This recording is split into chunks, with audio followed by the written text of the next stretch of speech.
क्या बात चल रही थी हमारी। साधक को एक ही समय में दो धाराएं एक साथ चलती हैं। कौन कौन सी? कर्म धारा कहें या बंध धारा कहें, और दूसरी ज्ञान धारा कहें या मोक्ष धारा कहें।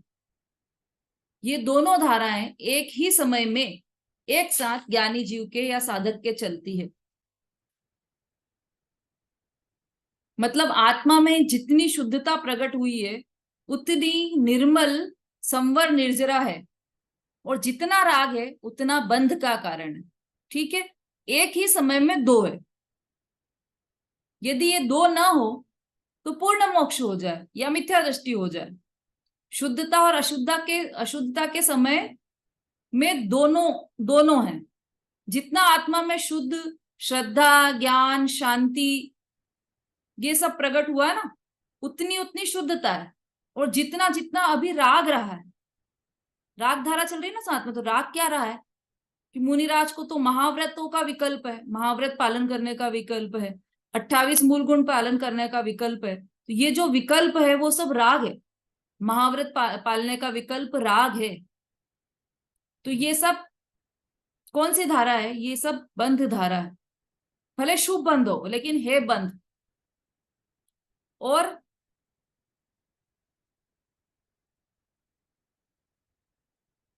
क्योंकि वह विकल्प है ना, जो निर्विकल्प दशा है वह निर्विकल्प दशा ज्ञान धारा है, मोक्ष धारा है। और जितनी विकल्प दशा है, चाहे वो शुभ विकल्प हो चाहे अशुभ विकल्प हो, वो दोनों ही बंध का कारण है, संसार का कारण है।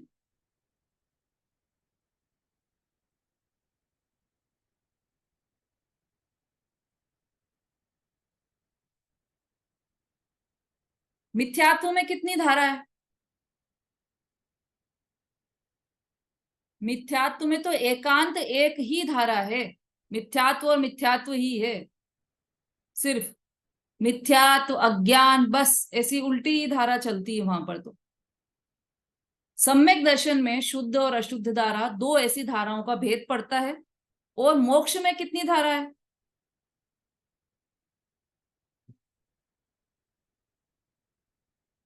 हम्म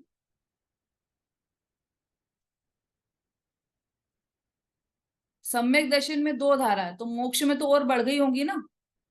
शुद्ध धारा होती होगी ना। कितनी? शुद्ध धारा एक ही धारा होती होगी, शुद्ध धारा।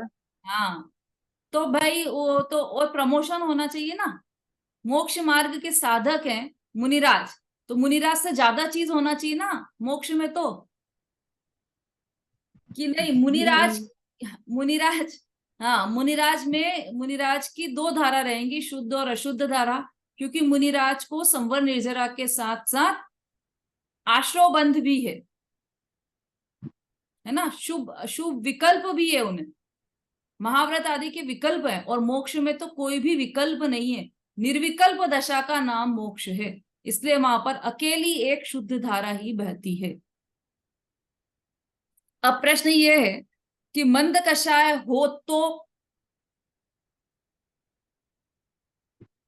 हम्म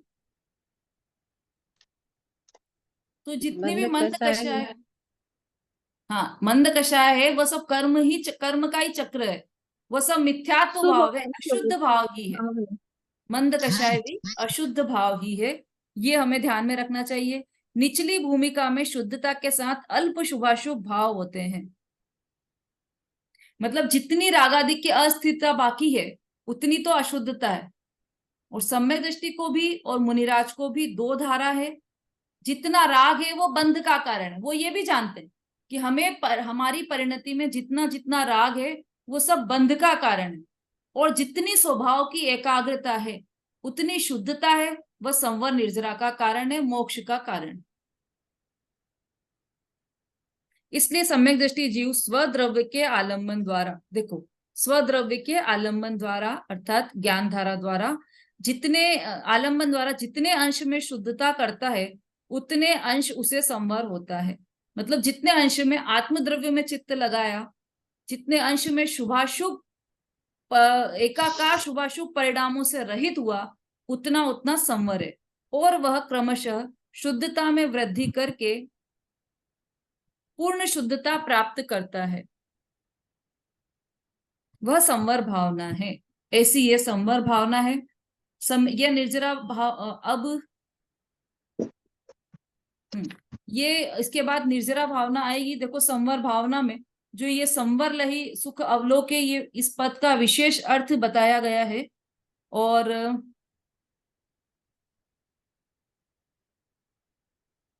देखो अभी तो क्या प्रॉब्लम है कि ऐसा मानते हैं कि चतुर्थ गुण स्थान में सम्यक दर्शन हुआ ही नहीं। अभी किसी से पूछा कि महाराज आपको सम्यक दर्शन तो है ना, सम्यक दर्शन हुआ है ना आपको? तो उन्होंने कहा कि हाँ हुआ, हो गया होगा, मैं तो इतने व्रत पाल रहा हूं, हो गया होगा सम्यक दर्शन भी। कि सम्यक दर्शन हो गया होगा और उसका पता स्वयं को ही नहीं चले, ऐसा संभव ही नहीं। क्योंकि सम्यक दर्शन अर्थात आत्मानुभव, और आत्मानुभव अर्थात अतीन्द्रिय आनंद का उछाला भरते हैं। देखो उसमें क्या है अनुभव की परिभाषा में, गुण अनंत के रस सभे, अनुभव रस के माही, याते अनुभव सारी को और दूसरो नहीं। आत्मा के अनुभव में गुण अनंत के रस सबे, अनंत गुण जो आत्मा में है उन सब का रस आता है आत्मा के अनुभव में। एक समय का अनुभव, लेकिन उसमें सारे अनंत गुणों का रसास्वादन करता है ज्ञानी जीव। तो ज्ञानी जीव जब उस अनंत गुणों का रसास्वाद करता है तो उसे पता नहीं चले, ऐसा नहीं होता है। उस आनंद का वेदन उसे होता है। अभी कितने ही लोग ऐसे कहते हैं कि हाँ हम तो जैन धर्म में उत्पन्न हुए हैं तो हमें तो सम्यक दर्शन तो होगा ही, है ही हमें तो। कि जब सम्यक दर्शन होता है, जब आत्मानुभूति होती है, तो उसमें आत्मा से साक्षात्कार होता है। ये शब्द लिया है ना यहाँ पर, संवर लही सुख अवलोके। अवलोके का अर्थ दिया है साक्षात्कार। साक्षात्कार का क्या अर्थ है? कि उससे प्रत्यक्ष मिलना, वो होता है साक्षात्कार। किसी जीव से प्रत्यक्ष मिलन होना वो साक्षात्कार कहलाता है। इसका देखो यहाँ पर गुरुदेव श्री ने बहुत सुंदर अर्थ दिया, बहुत ही सुंदर है, इसलिए मैं आपको पढ़कर सुना रही हूँ ये। हम्म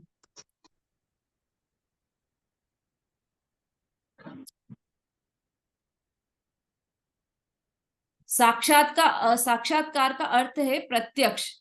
आनंद का प्रत्यक्ष वेदन हुआ, वो हुआ है साक्षात्कार।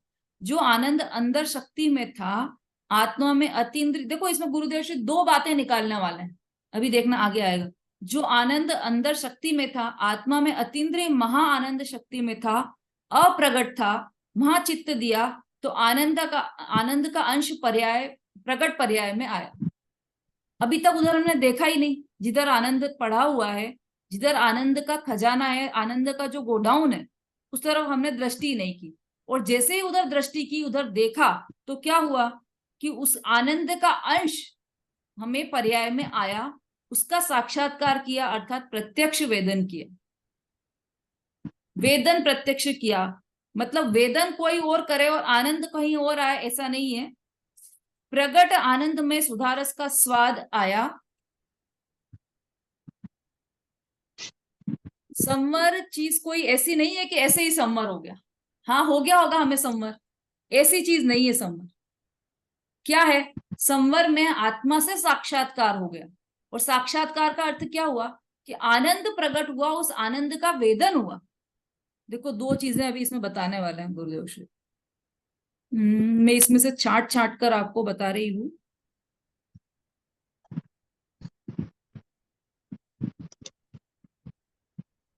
भगवान आत्मा शांति और आनंद की शिला है, आनंद की बर्फ की शिला है। उसमें जिसने चित्त दिया तो पुण्य पाप का आश्रय जो दुख रूप था वह रुक गया, उत्पन्न नहीं हुआ।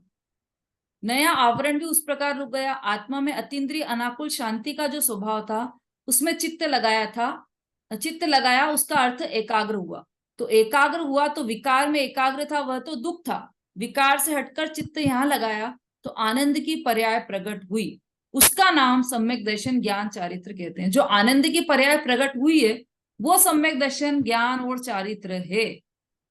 इसके अतिरिक्त किसी को भी सम्यक दर्शन, कि हम तो बस केवल सच्चे देव शास्त्र गुरु को ही ढोक देते हैं, उनको ही प्रणाम करते हैं, हम तो हनुमान जी बजरंग बली हमारे अड़ोस पड़ोस में ही मंदिर बने, वहां हम जाते ही नहीं है, हम तो केवल वीतरागी भगवान को ही ढोक लगाते हैं, तो हमें सम्यक दर्शन हो गया क्योंकि सच्चे देव शास्त्र गुरु की श्रद्धा हो गई। उसका नाम सम्यक दर्शन ज्ञान नहीं है। क्या है सम्यक दर्शन ज्ञान? कि आत्मा में आनंद की पर्याय प्रकट हुई, उसका नाम सम्यक दर्शन ज्ञान चारित्र है। देखो,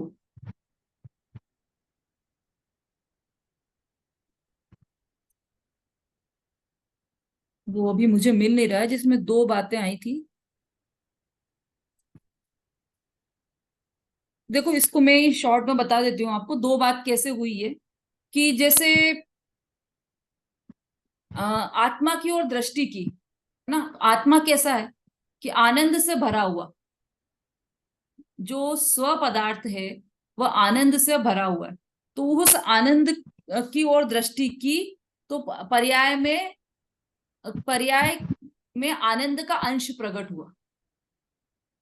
ठीक है, ये हो गया एक काम। दूसरा काम, जो पर्याय में आनंद का अंश प्रकट हुआ था उसका वेदन करना, वह ज्ञान में आना कि अरे ये मेरी पर्याय में ऐसा आनंद प्रकट हुआ, ये हुआ साक्षात्कार।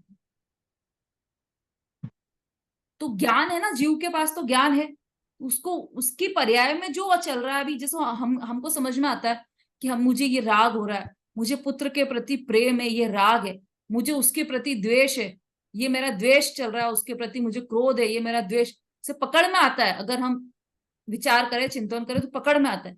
ऐसे ही आत्मा का आनंद भी हमें पकड़ में आता है। क्यों पकड़ में आता है? क्योंकि आत्मा को, जब जो आनंद स्वरूपी आत्मा है उसको हमने देखा, तो हमारी पर्याय में भी आत्मा आनंद का अंश प्रकट हुआ। आनंद को देखा तो आनंद का अंश प्रकट हुआ, और उस आनंद को जानने वाले हम स्वयं, वेदन करने वाले हम स्वयं। तो ये आत्मा से आनंद का साक्षात्कार हुआ। मतलब ये संवर लही सुख अवलोके, ये संवर हुआ ना, तो इसका, उस संवर को देखते से ही सुख प्रकट हो जाता है। ये, इसको साक्षात्कार कहा है। चलिए, इस तरह से हमने देखा कि ये बहुत ही सुंदर चर्चा संवर भावना की दौलत राम जी ने बहुत संक्षिप्त लाइनों में की है। हाँ, बोलिए अभिलाषा। जी, हम लोग आपने कहा आत्मा में आनंद का वेदन होता है, तो हम लोगों को कैसे आनंद का वेदन हो? हम लोगों को तो कभी ये चीज महसूस ही नहीं होती।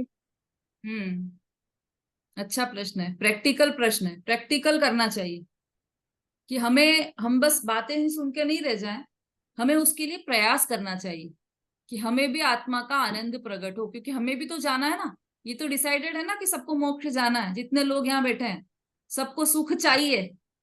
कि अभी संसार में ही सुख लग रहा है, मुझे तो बहुत अच्छा लगता है, मेरे तो परिवार वाले भी बहुत अच्छे हैं, सब रिश्तेदार अच्छे हैं, मेरी तो समाज में बहुत मान बड़ाई प्रतिष्ठा है, सब मेरे मेरे बिना एक पत्ता भी नहीं हिलता, मंदिर में भी समाज में भी। तो मुझे तो यहाँ बहुत अच्छा लग रहा है, यही मेरा सुख है।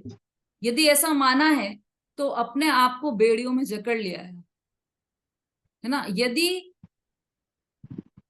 अभी आपको सुखी भाषित, मतलब यहाँ पर संसार में दुखी नहीं लग रहा है, तो सुख के लिए प्रयास ही क्यों करोगे? तो सबसे पहली बात तो ये कि हमें सुख प्राप्त करना है, इसकी ललक होना चाहिए। और इस ललक को लेकर कि यह सुख प्राप्त होगा कैसे, कि मुझे अपनी आत्मा का श्रद्धान करना है, सम्यक दर्शन करना है, संवर प्रकट करना है। तो वह संवर कैसे प्रकट होगा? मेरी पर्याय में भी संवर प्रकट होना चाहिए, तभी तो सुख का मार्ग प्रारंभ होगा। संवर प्रकट करने के लिए आत्मानुभूति करना पड़ेगी, आत्मानुभूति करना चाहिए। और आत्मानुभूति करने के लिए क्या करना होगा? कि कुछ भी नहीं, सिंपल कार्य है बिल्कुल। बस देखो, उसमें भजन में आता है ना, सबसे सरल है निज पद को पाना। बहुत सरल है। हमारी मुट्ठी में रखा हुआ सोना और हम उसको भूल जाएं। अब कोई पूछे आपसे कि कैसे मिलेगा, आपकी मुट्ठी में जो रखा है, हमारी मुट्ठी में जो रखा है, मेरी मुट्ठी में जो सोना रखा है, वो मिलेगा कैसे मुझे? क्या करना पड़ेगा उसके लिए? कितनी खुदाई करना पड़ेगी? कितने पापड़ बेलना पड़ेंगे? कुछ भी नहीं, केवल दृष्टि उस ओर करना है। उतना ही सरल है सम्यक तो प्राप्त करना। केवल दृष्टि अपनी ओर करना है, तो ये मिथ्यात्व भाव अपने आप छूट जाएगा। अभी हमारी दृष्टि किस ओर है? ये शरीर ही मैं हूं, शरीर की सार संभाल में अपना, मतलब हमारा चिंतन ही शरीर के लिए चलता है और उससे संबंधित पदार्थों के लिए चल रहा है। क्यों? क्योंकि हमने ये एक में एक मान रखा है, शरीर और आत्मा मैं एक ही हूं, मैं ही शरीर हूं, ऐसा पक्का पक्का श्रद्धान कर रखा है हमने। तो उसके लिए सर्वप्रथम हमें अपने आत्मा कैसी है उसका ज्ञान होना चाहिए। उसका ज्ञान आगम में बहुत अच्छी तरह से करवाया है हमारे आदरणीय बाबूजी हैं विमल चंद जी झांझरी। वो तो हमें बचपन से ही, मतलब मंदिर में स्वाध्याय चलता था तो बोलते थे कि कैसा कैसा आत्मा है, आत्मा कैसा है, बस बताओ, बस बताओ, बस यही धुन चलती थी उन। हम लोग भी खूब खूब सारे विशेषण याद करके आते थे आत्मा। आत्मा सुख का सागर है, आत्मा टंकोत किरण है, फिर आत्मा नहीं मैं, कि मैं टंकोत किरण हूं, सुख सागर की बाढ़ हूं, इसे नए नए नए नए शब्द लाते थे। मैं राग प्रूफ तत्व हूं। और हम हमारा शिविर लगा था एक बजरंगगढ़ में, देखो समय तो हो गया अपना, पर एक शॉर्ट में बता देती हूँ बात। बजरंगगढ़ में हमारा शिविर लगा था, तो वहां पर जो चौकीदार थे वो भी प्रवचन में बैठते थे रोज आके। तो उनसे पूछा कि आपका नाम क्या है, तो उसने बोला कि मजबूत सिंह। तो तब से बाबूजी को बस ये नाम बहुत पसंद आया। तो तब से ये हो गया था कि आत्मा कैसा है, मैं कैसा हूं, कि मजबूत सिंह हूं, सब ऐसा बोलते थे। तो आत्मा की धुन इस तरह से लग जाना चाहिए अपने को कि आत्मा के अतिरिक्त तो कुछ दिखे ही नहीं। और ये जो हम अभी कर रहे हैं ना डेली, जो दिनचर्या करते हैं हम, कि हम प्रवचन सुनाए, पाठशाला में बैठ गए, पूजा कर ली, अब हमारा दिन सफल हो गया, ये तो अनंत बार किया है हमने, इसका चिंतन करना चाहिए। ये सब चीजें हम अनंत बार कर चुके हैं, और ये तो बहुत छोटी चीज है, इससे कई बड़ी बड़ी चीजें हम अनंत बार कर चुके हैं। और ये डेली रूटीन वाली चीजें तो दूसरी अन्य जात वाले भी कर लेते हैं, खाना बनाना, खाना खिलाना, और वो उनके मंदिर, वो भी उनके मंदिर चले जाते हैं जैसे हम अपने मंदिर जा रहे हैं। तो हम में विशेष क्या रहा, इतनी मुश्किल से ये मनुष्य पर्याय मिली है, इतने मुश्किल से ये जैन कुल मिला है, तो हमें उसका भरपूर उपयोग करना चाहिए। और अच्छा है अभिलाषा जी आपका चिंतन, कि हमें ये इस और कदम बढ़ाना चाहिए कि कैसे हम ये सम्यक तो प्राप्त करें और हमारा मनुष्य बहुत सफल हो जाए। बस इस और ये चिंतन करना चाहिए, और उसमें टेंशन की बात नहीं रखना चाहिए कि अरे कैसे होगा सम्यक दर्शन, कैसे होगा। वो देखो अभी गुरुदेव ने बताया था कि ये पर्याय पर्याय की स्वतंत्रता बताई थी उन्होंने, कि हमें हमें ये चिंतन नहीं, अरे ये कर्म क्यों आ रहा है, ये कर्म रुक जाए, ये चिंतन भी नहीं, कि मुझे सम्यक दर्शन हो जाए, ये चिंतन भी नहीं करना है। सिर्फ मैं निराकुल एक निर्विकार शुद्ध चैतन्य तत्व हूं, केवल उसका चिंतन चले, बाकी सब चीजें विकल्प के खाते में चली जाएंगी। तो निर्विकल्पता, निराकुलता, ये सबसे बड़ी चीज है। टेंशन मत रखिए, सहज रूप से अपने आप जब सम्यक दर्शन होना होगा हो जाएगा। लेकिन ऐसा नहीं कह रहे हैं कि सम्यक दर्शन का प्रयास नहीं करें। इसका मतलब ये नहीं कि हम तो अशुभ भाव में लग गए, छल नहीं ग्रहण करना है। बात ये है कि उसको जब होना होगा होगा, उसका टेंशन नहीं रखना है। लेकिन हमारे परिणामों में जो, जैसे हमें चिंतन चला ना अभी कैसे होगा, तो वो उसका प्रयास सतत चलना चाहिए।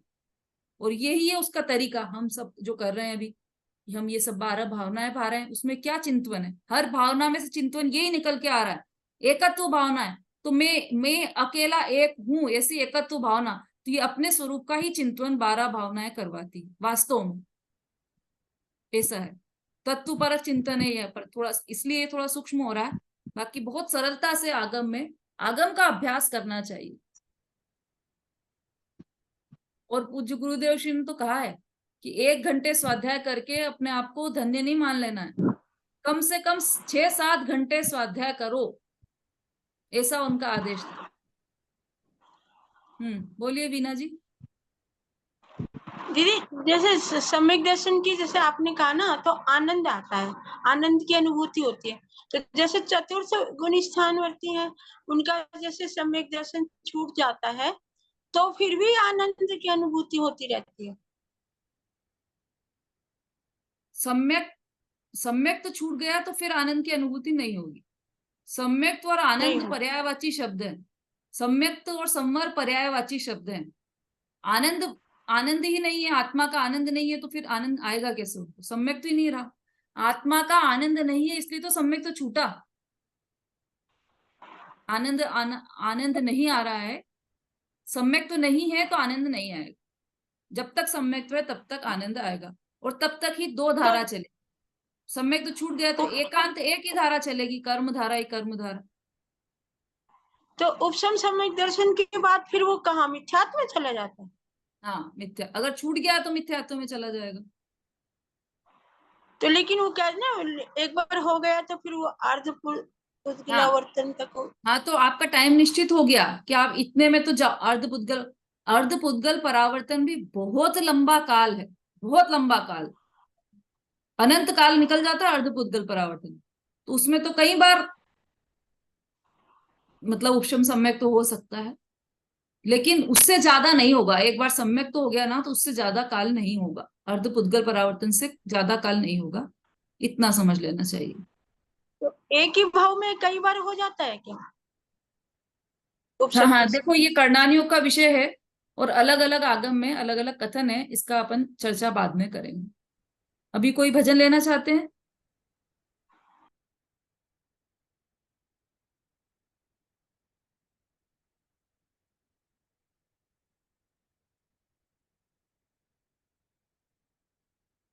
वीना जी, आजकल भजन तैयार नहीं रहते क्या आपके? तैयार है, बहुत अच्छी बात है, ऐसे होना चाहिए ना। चलिए, अब सुमता जी हैंड रेस कर रही हैं, लेकिन उनका वीडियो नहीं है, इसलिए वीना जी आप बोलिए। सभी को जय जिनेन्द्र। मीठो मीठो बोल थारो काई बिगड़े, काई बिगड़े थारो काई बिगड़े। मीठो मीठो बोल थारो काई बिगड़े, काई बिगड़े थारो काई बिगड़े। या जीवन में दम नहीं, कब निकले प्राण मालूम नहीं। मीठो मीठो बोल थारो काई बिगड़े, काई बिगड़े थारो काई बिगड़े।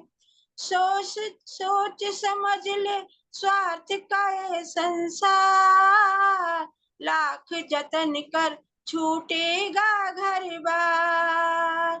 सोच समझ ले स्वार्थ का ये संसार, लाख जतन कर छूटेगा घर बार।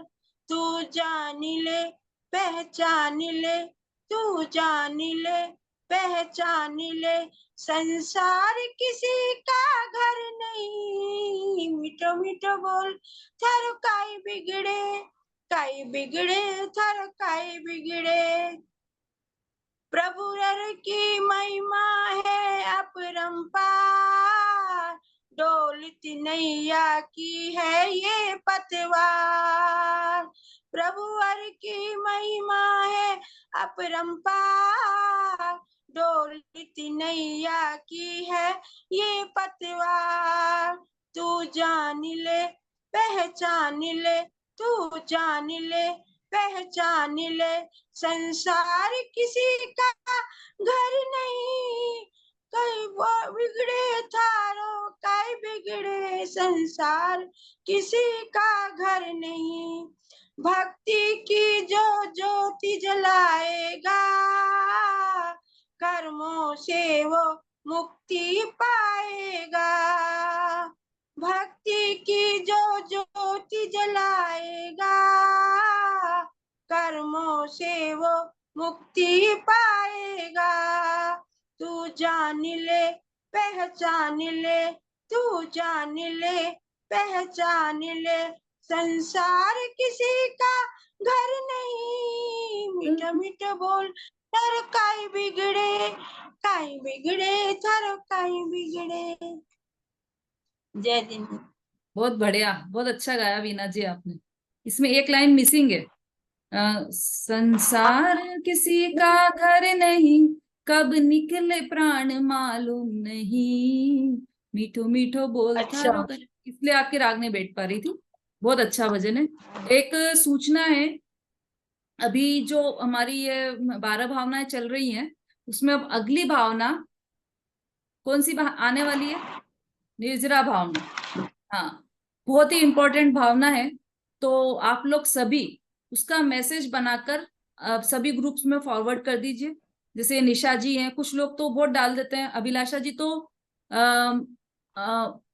अलग से फोन करके सबको इनवाइट भी करती हैं, पर निशा जी भी मैसेज डाल देती हैं। ऐसे आप लोग सब भी ये मैसेज बनाकर डालिए कि अब निर्जरा भावना चलने वाली है ना। और भी जिस प्रकार से इसको आप आगे फॉरवर्ड कीजिए ताकि जिसका छूट गया हो वो वापस ज्वाइन कर सके। जावाणी के ज्ञान से सूझे लो कालो, सो वाणी मस्तक नमो सदा देत हूँ ढोक। बोलिए जिनवाणी माता की जय।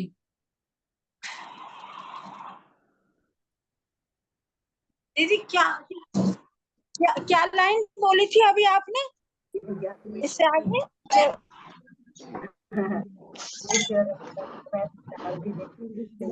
जय जिनेंद्र सभी को, जय जिनेंद्र सभी को, सभी को जय जिनेंद्र, जय जिनेंद्र। जय जिनेंद्र दीदी।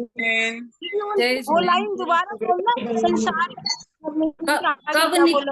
कब निकले प्राण मालूम नहीं। जय जिनेंद्र जी की जय जिनेंद्र जी की जय जिनेंद्र। जय जिनेंद्र सभी को।